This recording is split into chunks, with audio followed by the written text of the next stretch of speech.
Jemaah sekalian, silakan dibuka surah ke-31, surah Luqman. Kita akan melanjutkan wasiat Luqman Al-Hakim.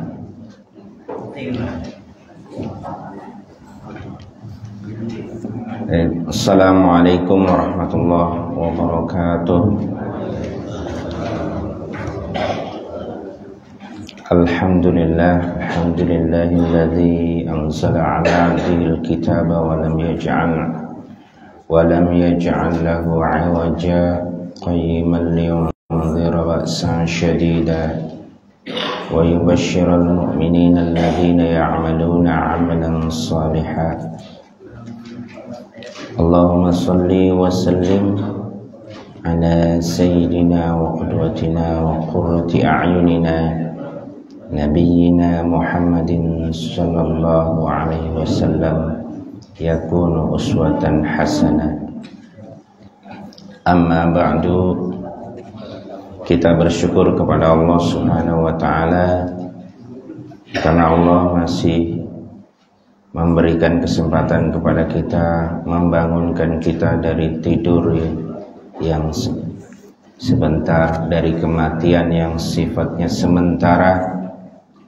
Alhamdulillah, kita juga sudah melaksanakan rangkaian ibadah pagi, ibadah subuh yang nilainya begitu luar biasa.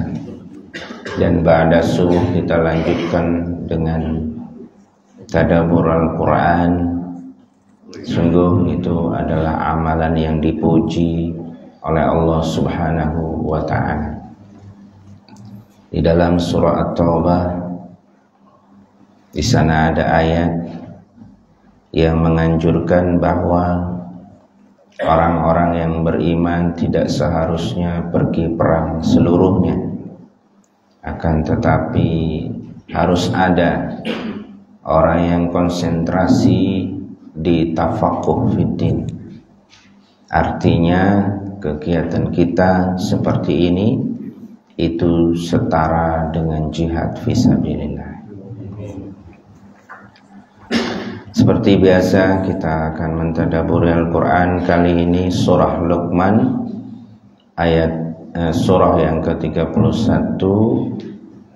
Kita akan membahas ayat yang ke-14 dan 15. Mari kita awali dengan doa. Bismillahirrahmanirrahim. Rabbi zidni ilma, Allahumma anfa'ni bima 'allamtani wa 'allimni ma yanfa'uni warzuqni ilman yanfa'uni. Amin. Seperti biasa kita selalu mengawali dengan surah Al-Fatihah. A'udzu billahi minasy syaithanir rajim.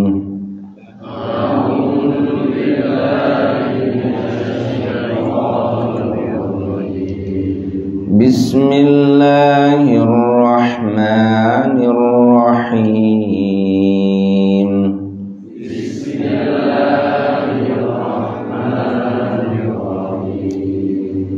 Alhamdulillahi Rabbil Alamin.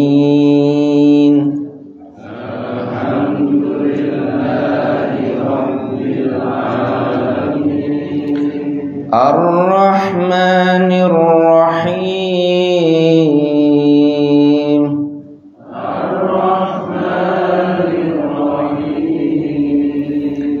Maliki yaumiddin.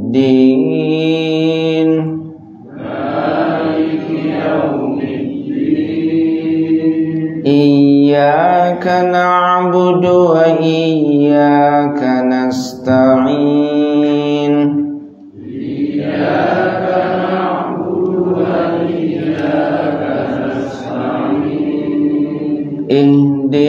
siratal mustaqim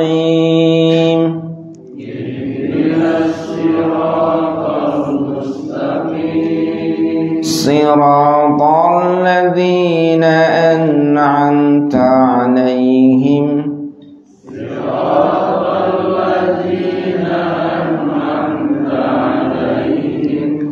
ghairil maghdubi 'alaihim waladdallin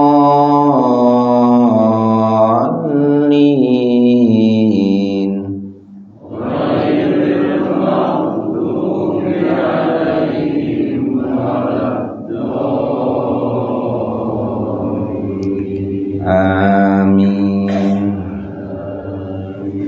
Bismillahirrahmanirrahim.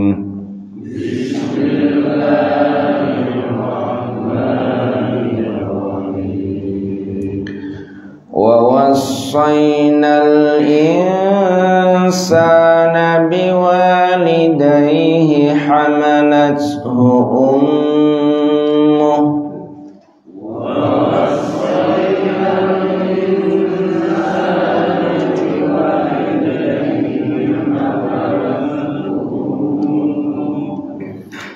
حملته أمه وهنا على وهن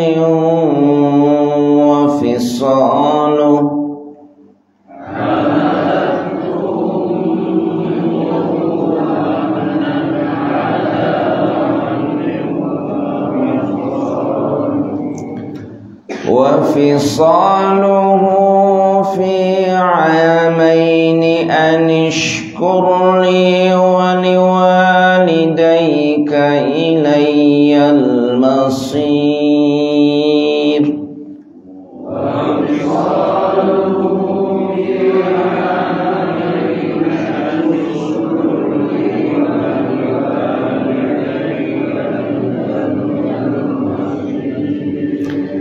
وإن جاهداك على أن تشرك بي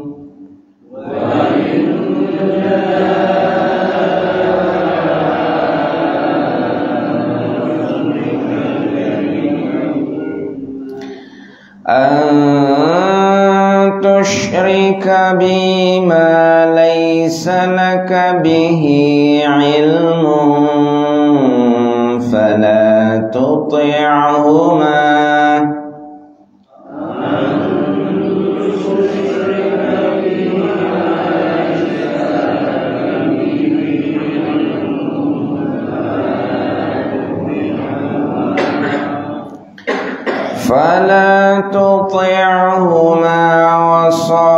وصاحبهما في الدنيا معروفا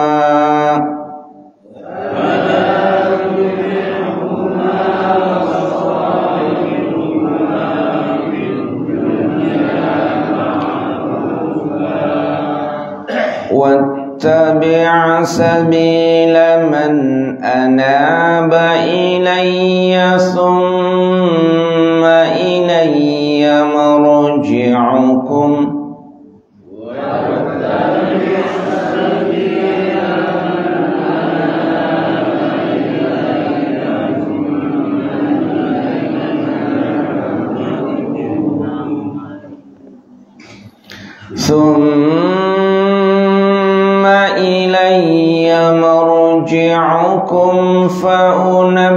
فأنبئكم بما كنتم تعملون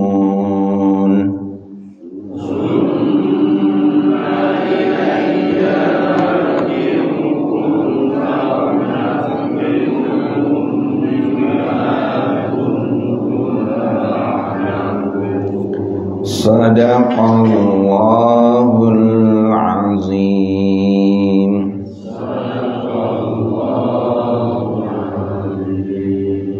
Baik, kita artikan. Bismillahirrahmanirrahim. Wa wassayna dan kami mewasiatkan al-insana kepada manusia biwalidayhi terhadap kedua orang tuanya, hamalathu yang telah hamil,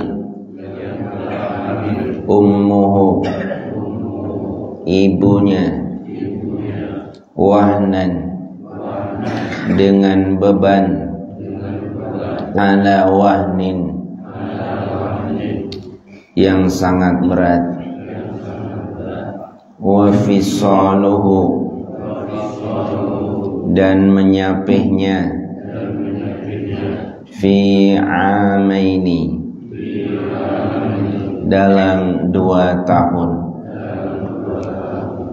anishkur agar bersyukur, li kepadaku, wali walidaika juga terhadap kedua orang tuamu, ilayya kepadakulah, al-masiru tempat kembali, wa in jahadaka dan jika ia memaksamu, ala an tusyrika untuk berbuat syirik, bi kepadaku, ma laisa laka di mana engkau, bihi terhadapnya, ma laisa laka di mana engkau tidak ada, bihi terhadapnya, ilmun ilmu pengetahuan, fala tuti'huma maka jangan taati keduanya, wasahibhuma tetap perlakukan keduanya, fid dunya di dunia, ma'rufa dengan baik, wattabi' dan ikutilah, sabilaman jalannya orang, anaba yang kembali, ilayya kepadaku, summa kemudian, ilayya marji'ukum kepadakulah kembali kalian, fa'unabbi'ukum maka akan aku ceritakan pada kalian, bima kuntum terhadap apa, ta'malun yang pernah kalian lakukan. Alhamdulillah, ini kosakata yang sudah kita pelajari. Di sana diawali dengan wasiat. Jadi ini termasuk kategori wasiat Luqman yang diabadikan oleh Al-Quran. Karena diabadikan oleh Al-Quran, maka siapapun yang membaca Al-Quran yang menjadi tujuan diturunkannya Al-Quran menjadi khitabnya, menjadi khitab dari kisah ini dan segala syariat yang ada di sini. Kemarin kita beberapa waktu yang lalu sudah membahas bahwasanya Luqman itu seseorang yang diberikan kelebihan oleh Allah Subhanahu wa taala, memiliki hikmah.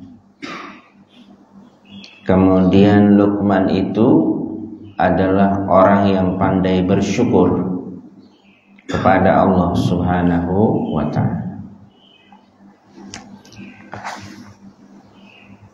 Kemudian Luqman memberikan nasihat kepada anaknya agar anaknya tidak berbuat syirik, karena sesungguhnya syirik itu adalah kezaliman yang sangat besar. Kemudian kali ini masih melanjutkan wasiatnya, dan bahkan di sini ada kata-kata al-insana. Jadi tujuannya wasiat ini sebenarnya bukan hanya kepada anaknya secara personal, secara individu, secara khusus, akan tetapi wasiat ini juga tertuju kepada manusia pada umumnya. Apa wasiat yang pertama? Berbuat baik kepada kedua orang tua. Berbuat baik kepada kedua orang tua. Nah, berbuat baik kepada orang tua kenapa? Karena kita sadar bahwa orang tualah yang menjadi sebab kelahiran kita, pertumbuhan kita, pendidikan kita, sehingga kita menjadi dewasa. Artinya apa? Artinya Allah Subhanahu wa ta'ala itu memperhatikan sebab-sebab yang ada di muka bumi ini.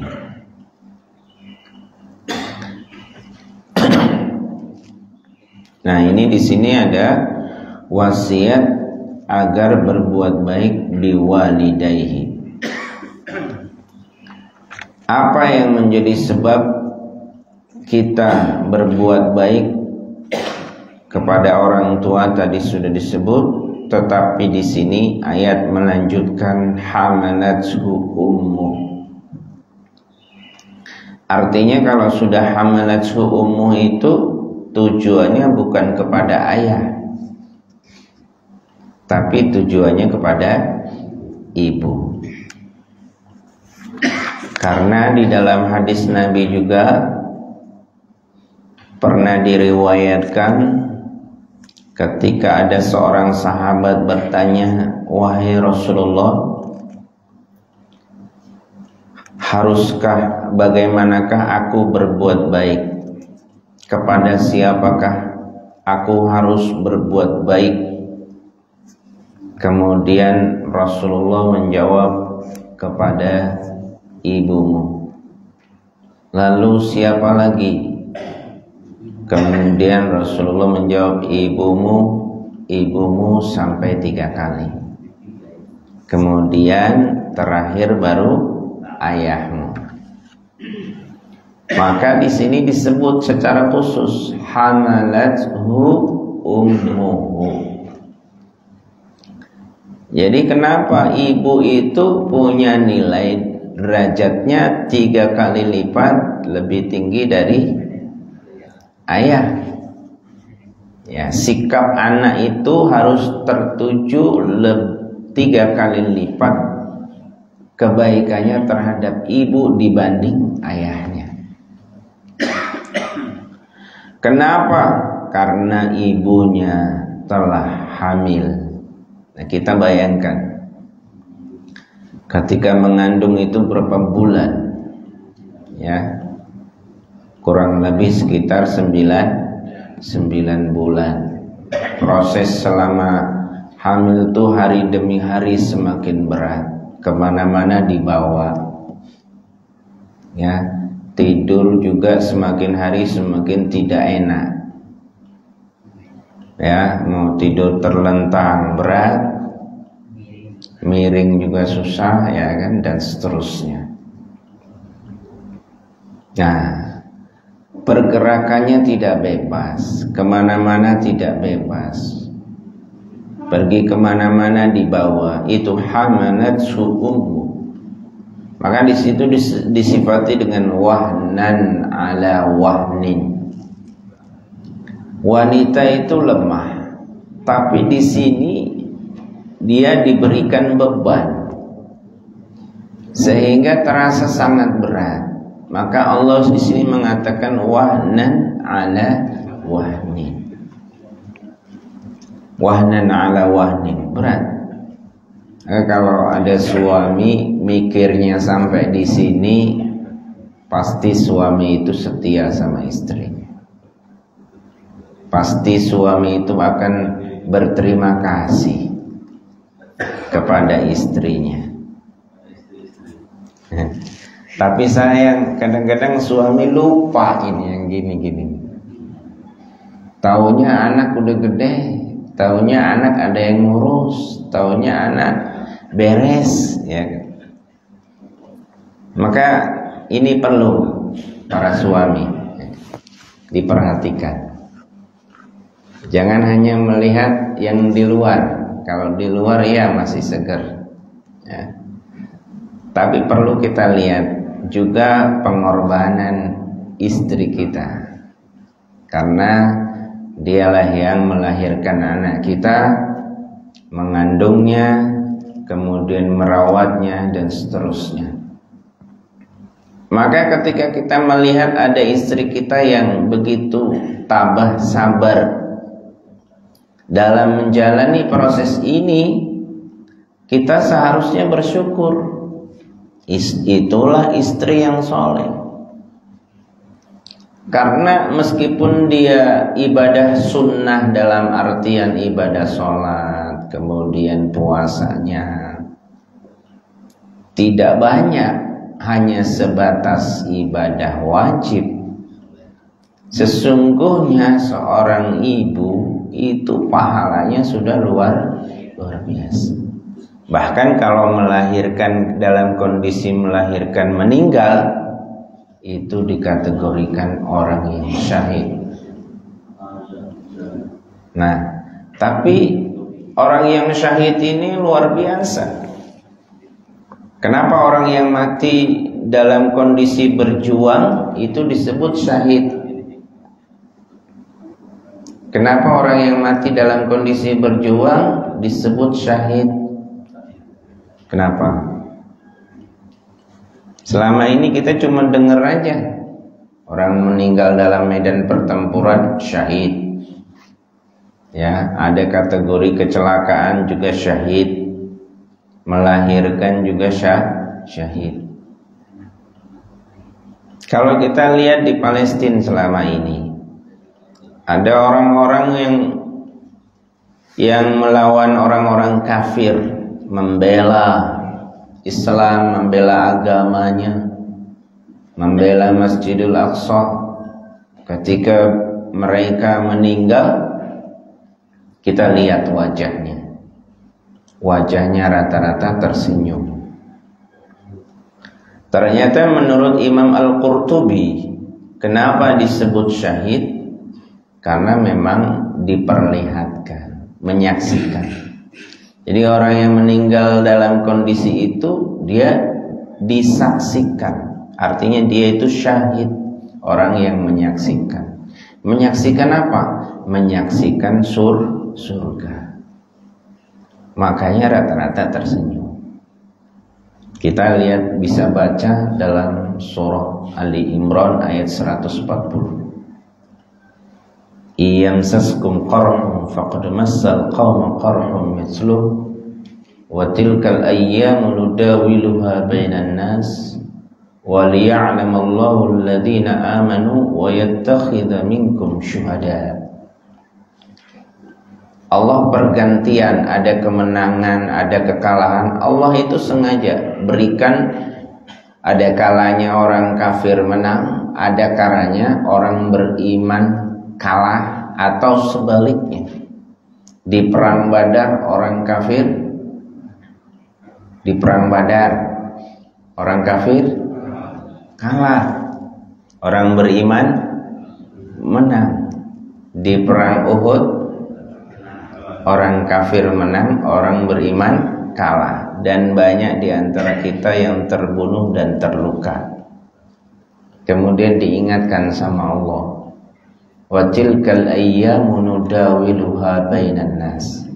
Itulah kami pergilirkan pergantian kemenangan dan kekalahan. Itu supaya apa? Pertama, supaya Allah mengerti siapa yang benar-benar beriman dan siapa yang imannya palsu. Kemudian yang kedua, supaya apa? Supaya ada di antara orang beriman yang mati dalam kondisi perang, mati dalam kondisi seperti itu. Karena mati dalam kondisi seperti itu disebut syahid. Jadi ketika mati dalam kondisi syahid itu memang Allah inginkan. Siapa kita yang mau syahid ini? Ya. Jadi kita betul-betul mendambakan mati syahid. Oleh karena itu dalam kehidupan sehari-hari kita, jangan pernah takut dengan resiko, asalkan tujuan kita benar dan baik. Pergi kemana-kemana, lihat niatnya itu apa. Kalau niatnya baik, bismillah. Ya, jangan takut mati. Ya, siapapun mati, kafir juga mati, kaya mati, miskin juga mati. Jadi nggak ngaruh, kaya miskin tuh nggak ngaruh, karena ujungnya mati. Ya, karena ujungnya mati. Tapi yang harus kita perhitungkan kapan kita mati, bagaimana cara kita mati, dan ketika memperjuangkan apa kita mati. Nah gitu ya. Nah ini jadi wasiat Luqman itu kepada kita semuanya, memperhatikan dan berbuat baik kepada orang tua. Dan inti dari orang tua adalah ibu. Setiap kita yang masih punya ibu, ayo ditengok, dilihat, diperhatikan. Ya, mungkin dia sudah renta, sudah tua. Jangan seperti orang-orang yang di luar Islam. Orang tua sudah renta, sudah nggak bisa apa-apa, diletakkan di panti jompo, bayar orang untuk ngurusinnya. Memang dia punya uang banyak, tapi apakah itu cara terbaik kita berterima kasih kepada ibu kita? Nah, itu yang pertama. Kemudian yang kedua, di sini ada kata-kata wa fisaluhu fi ain, wa fisaluhu fi amaini. Jadi dalam proses ibu melahirkan, kemudian sebelumnya hamil, kemudian setelahnya itu ibu juga mengalami beban berat. Apa beratnya itu? Menyusui selama 2 tahun. Ini sudah kata-kata Al-Quran, menyusui selama 2 tahun. Disebut oleh Al-Quran ini, menyusui selama 2 tahun. Nah, bukan menyusui susu beli, bukan. Bukan susu formula di sini maksudnya, bukan. Tapi susu ASI, ya. Ya. Dari diri sendiri, karena itu anak kita. Anak kita itu harus betul-betul apa yang yang tumbuh dalam dagingnya, dalam darahnya, itu adalah hasil dari ibunya. Jangan biarkan anak itu tumbuh bukan dari darah ibunya, Wa fisaluhu fi amain.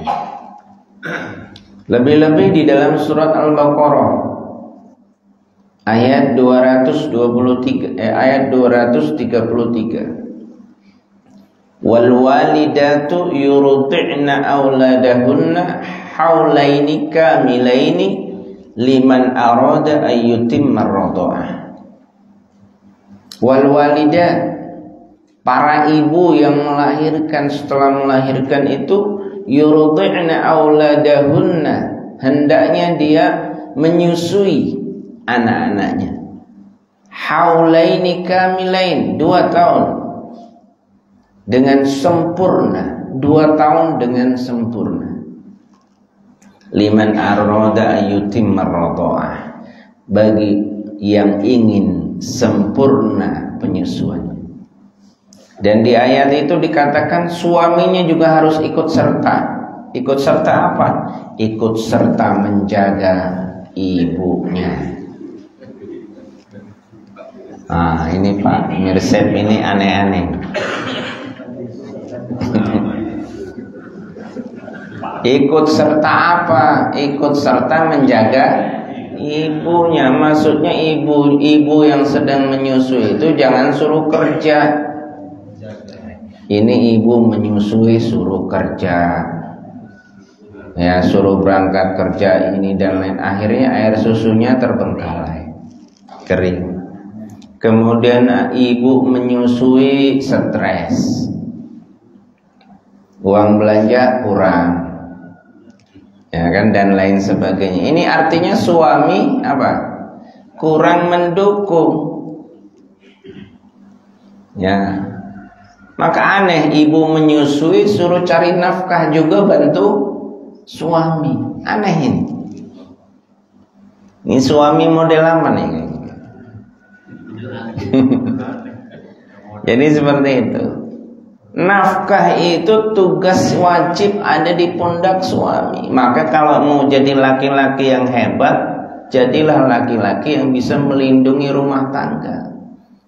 Sandang, pangan, papan, semuanya tanggung jawab suami. Istri tinggal duduk manis di rumah, konsentrasi menjaga anak-anak. Nah itu baru super. Nanti akan lahir generasi yang baik. Oh ternyata anak-anak sekarang amburadul begini, rupanya sumbernya begitu. Rupanya di rumahnya tidak terjaga. Rupanya ketika waktu kecil dia kurang dari kasih sayang. Itu wa fisaluhu fi amain. Anishkurli, faktornya, tujuannya apa? Anishkurli. Jadi niatnya itu berbuat baik kepada istri, kemudian berbuat baik kepada ibu, itu niatnya adalah bersyukur kepada Allah, karena Allah telah menjadikan diri kita seorang ibu, ya. Dan ibu itu bisa menyusui, luar biasa. Maka harus digalakkan nih, ASI ini, generasi kita itu harus betul-betul ASI-nya sempurna. Dan ASI itu menurut Profesor Al-Kathiri, Allah yarham, yang pernah saya ikuti itu pelatihannya tentang gizi, ahli gizi. Beliau menjelaskan bahwa susu ASI itu tidak ada bandingnya, nutrisinya itu tak ada banding. Ketika dicek di laborat, susu formula ditetes di laborat, mikroskop dilihat, ternyata susu formula itu tidak ada yang hidup. Tapi sebaliknya, jika susu ASI ditetes, dilihat di mikroskop, itu banyak sel-sel yang bergerak, hidup. Nah, tapi kita kadang-kadang lebih mengutamakan susu formula, ya. Mending kalau yang asli formula dari sapi langsung. Ini sudah kemasan, sudah nggak tahu itu kemasan siapa, campurannya apa, barangkali campurannya terigu dan lain sebagainya. Kasih ke anak kita. Sudah lebih mahal, cara penyajiannya juga tidak praktis. Kalau ASI kan praktis, begitu ngek langsung lep, praktis, hangat, ya, steril, ya. Jadi tersalurkan itu kasih sayang ibu kepada anaknya, luar biasa. Ya, jadi ini para bapak nih jadi perhatian. Kemudian wali walidaik, berterima kasih kepada kedua orang tua, terutama ibu yang telah menyusui, kemudian ayah yang telah mendukung ibu untuk menyusui. Wa ilayyal masir, dan kepadakulah ya tempat kembali.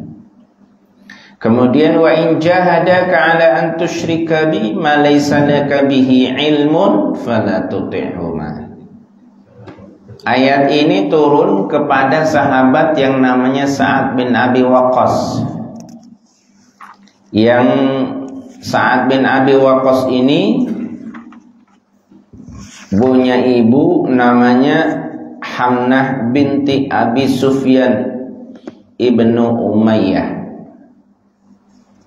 Nah, Hamnah ini ibunya Sa'ad bin Abi Waqqas dalam kondisi kafir.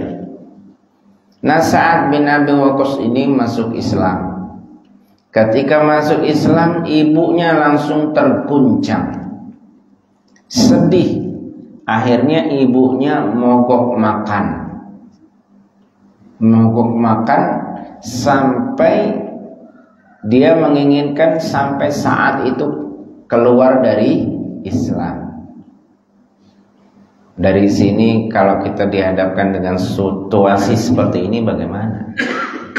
Kita sebagai anak sudah masuk Islam, terus ibunya nggak rela kita masuk Islam, suruh keluar Islam lagi.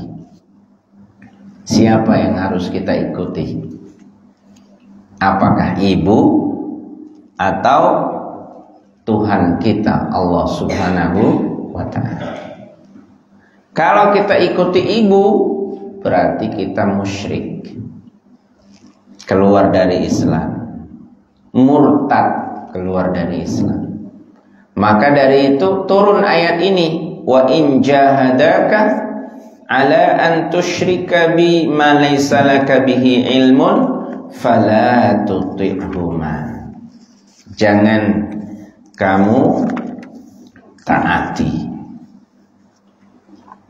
Nah, ternyata bukan hanya berbuat musyrik, taat kepada orang tua, terutama kepada ibu itu dalam hal apa? Bukan hanya hal yang musyrik saja, tetapi juga perbuatan maksiat yang itu adalah dosa-dosa besar. Misalnya ibu kita memerintahkan kita membunuh atau merampok atau yang lain, dosa-dosa besar, itu haram, termasuk haram juga. Ya. Kemudian juga haram ketika ibu kita memerintahkan kita untuk meninggalkan sholat, meninggalkan puasa Ramadan, meninggalkan zakat padahal kita mampu dan sudah masuk nisab, tidak perlu haji padahal kita mampu. Nah, itu juga haram, gak boleh. Jadi ini adalah wasiat yang kita pelajari dari Luqman Al-Hakim. Wa in jahadaka ala an tusyrika bi ma laysa laka bihi ilmun fala tuti'huma wa sahibuhuma fid dunya ma'rufa. Kalau urusan dunia kita harus pertahankan, berbuat baik, ya. Kalau mau ngajak ibunya walaupun lain agama, misalkan lain kepercayaan, ibunya tetap disantuni, ibunya tetap dikasih makan, ibunya tetap mau berbuat baik kepada ibunya, jalan-jalan dan lain sebagainya, itu boleh dan dianjurkan. Wa shahibhuma fid dunya ma'rufa. Kalau ibunya mengundang kumpul anaknya, datang. Meskipun anaknya misalnya berlainan keyakinan serta ibunya, kita harus datang. Nah itu wa shahibhuma fid dunya ma'ruf. Kemudian wattabi sabila man anaba ilai. Ikutilah jalannya orang yang kembali kepada Allah. Jadi ciri-ciri siapa guru yang harus kita ikuti, siapa ulama yang harus kita ikuti, siapa orang tua yang harus kita ikuti nasihatnya, adalah mereka yang kembali kepada Allah. Maksudnya mereka mengarahkan kepada tauhid kepada Allah, mengarahkan kepada keikhlasan kepada Allah Subhanahu wa ta'ala, dan mengarahkan kepada kepentingan Allah Subhanahu wa ta'ala. Itu yang perlu kita ikuti. Nah, sekarang banyak ulama yang hawer itu ya nggak jelas ya kan? Tujuannya nggak jelas. Kenapa nggak jelas? Kemarin ngomongnya Al-Quran, sodakoh, tapi berikutnya berubah, ya, berubah menjadi kepentingan pribadi, berubah menjadi ingin popularitas, berubah ingin jabatan. Waduh. Kemudian ikut-ikut kepada orang yang tidak adil dalam memutuskan hukum. Jadi dia berpihak kepada orang yang memutuskan hukum tidak adil. Ketika ada ulama begini, maka di dalam kitab Al-Adhkar Imam An-Nawawi, ulama yang seperti itu namanya lissun. Lissun itu adalah pencuri. Ya, ulama yang dekat dengan penguasa, walaupun penguasanya itu zalim, dia tetap dekat, itu namanya lissun. Ulama itu disebut sebagai lissun atau pencuri. Ya, jadi bukan orang yang seperti itu yang kita ikuti. Orang yang kita ikuti itu bukan dilihat dari hartanya, bukan dilihat dari kedudukannya, bukan dilihat dari ketenarannya, tapi dilihat dari prinsipnya menjaga jalan menuju Allah Subhanahu wa ta'ala. Awas, jangan tertipu. Hari ini melewati media, banyak tipu-tipu di mana-mana, ya, seolah-olah benar, tapi tujuannya menyingkirkan, menyesatkan kita semuanya. Maka hati-hati. Maka di sini diingatkan wattabi' sabila man anaba ilayya. Ikutilah jalan orang yang menuju kami, menuju aku, kata Allah. Summa ilayya marji'ukum. Kemudian kepadakulah tempat kembali kalian. Fa'unabbi'ukum bima kuntum ta'malun. Aku akan ceritakan nanti hasil daripada amal-amal kalian di akhirat. Mudah-mudahan kita semuanya senantiasa dibimbing oleh Allah Subhanahu wa ta'ala. Dan doa kita dalam satu hari minimal 17 kali doa kita, supaya kita dibimbing Allah. Merasa doa 17 kali enggak setiap hari? Di mana? Di saat kita berdiri melakukan sholat setiap rakaatnya, kita membaca surah Al-Fatihah. Ketika kita membaca iyyaka na'budu wa iyyaka nasta'in, Allah menjawab wali abdi ma sa'al, dan bagi hambaku apa saja yang dia minta. Ternyata Allah arahkan kita untuk meminta. Apa yang Allah arahkan kita untuk meminta? Ternyata Allah dikte permintaan kita. Bagaimana diktenya? Ihdinas siratal mustaqim. Allah tidak mendikte kita untuk meminta yang lain, tapi Allah mendikte kita untuk meminta petunjuk. Karena petunjuk atau hidayah itulah yang termahal. Kalau diserahkan ke kita suruh minta, kita mintanya macam-macam. Malah minta bawang. Seperti orang Yahudi yang di Bukit Tiyah itu sudah bersama Nabi Musa, bukannya dia bersyukur di sampingnya ada Nabi, malah dia masih mengeluh dan menuntut, menuntut apa? Lan nasbiru ala ta'ami wahidah, kami tidak akan sabar dengan makanan ini saja, hadirkan makanan, yubayyin lana apa? Lan nasbiru ala ta'ami wahidah. Dan mintalah kepada Tuhanmu wahai Musa, supaya Tuhanmu itu menghadirkan kepada aku sayurnya, ada tomatnya, ada kacangnya, dan lain sebagainya. Jadi kata Nabi Musa, aneh kalian ini. Aku bersama kalian di hadapan kalian, itu seharusnya lebih diutamakan. Jangan malah mencari sesuatu yang sepele seperti bumbu dan lain sebagainya. Jadi kadang-kadang kalau permintaan diserahkan kepada kita, kita mikirnya yang sepele-sepele. Untungnya Allah mendikte permintaan itu kepada kita dengan sesuatu yang berharga. Apa itu? Hidayah. Maka dengan adanya hidayah di dalam hati kita, insya Allah kita bisa selamat.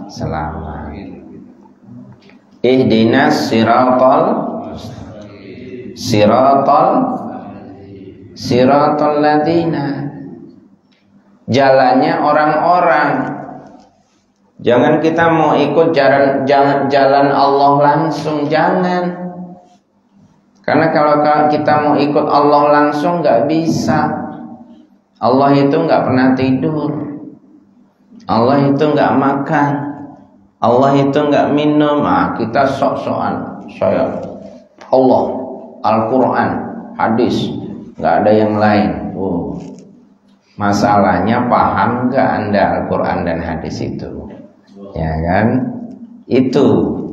Oleh karena itu Allah memerintahkan ini siratal ladzina, yang harus diikuti orang. Tapi orang yang bagaimana? Alladzina an'amta alaihim, orang yang engkau berikan nikmat. Siapa mereka? Jawabannya di An-Nisa ayat 69. Wa may yuti'illaha war rasul faulaika ma'al ladzina an'ama Allahu alaihim minan nabiyyin was-siddiqin wasyuhada'i was-sholihin. Nanti dibaca di rumah, Jadi di samping itu kita juga berdoa ghairil maghdubi, supaya kita tidak termasuk orang yang dimurkai. Siapa? Bangsa Yahudi. Terutama bangsa Yahudi yang merubah kalam Allah, merubah keyakinan, Kalam Allah itu dirubah. Maka Taurat yang ada sekarang itu bukan Taurat yang ada pada saat Nabi Musa, tapi Taurat yang sudah dirubah. Mereka kalau ditanya mereka Tuhannya siapa? Allah. Tapi mereka tidak meyakini Nabi kita Muhammad sallallahu alaihi wasallam. Kemudian juga waladdallin, jangan seperti orang Nasrani. Orang Nasrani itu Tuhan wahid jadi Tuhan salis. Ya. Laqad kafarul ladzina qalu innallaha salisus salasa. Sungguh telah kafir orang yang mengatakan bahwa Tuhan itu 3, kata Al-Qur'an. Jadi mudah-mudahan kita dibimbing oleh Allah Subhanahu wa taala sampai kita bertemu dengannya. Amin ya rabbal. Kita tutup majelis ini dengan baca doa. Bismillahirrahmanirrahim. Subhanakallahumma wa bihamdika asyhadu an la ilaha illa anta astaghfiruka wa atubu ilaik. Kurang dan lebihnya saya mohon maaf. Wabillahi taufiq wal hidayah. Wassalamualaikum warahmatullahi wabarakatuh.